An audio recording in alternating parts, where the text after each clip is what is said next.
Sanimele si refresh acathola ku-share phinde ukhommente wakhohlwa nje subscribe kulona leli page lakhe refresh. Sekuvedane kwaputshuka ividiyo yomdansi wala eSouth Africa odume umhlaba wonke.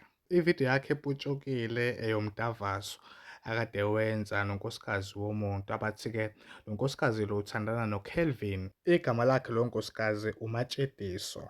Udumile nje laphana ku-Facebook. Ngicabanga mhlawumbe unama-followers awu-300 and something thousand.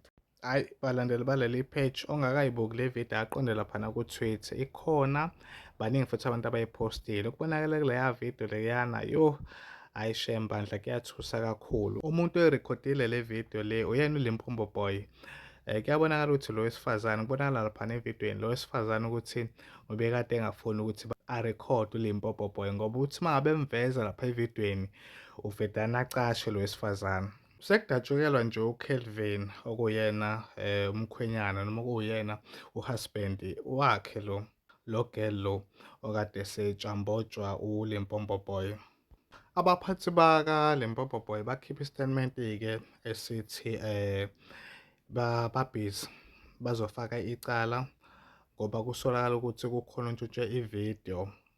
Bathi-ke ubugebengu abakubiza nge-cyber criminal.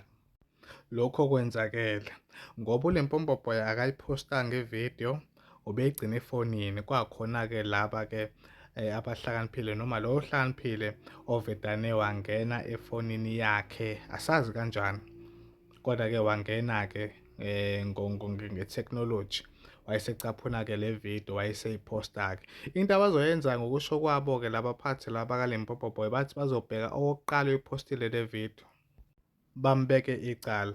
Uyena-ke lo nkosikazi lo esikhuluma ngaye-ke uMatshediso lo nomkhwenyana wakhe uKelvin. Ngiyacela mbukeli waleli page ulike ushare phinde ucomment wakhohlwa nje ukusubscribe kuleli page lakhe refresh. Ba rena ke wa gapeletša gore wape o pela tshware le o serious Sorry,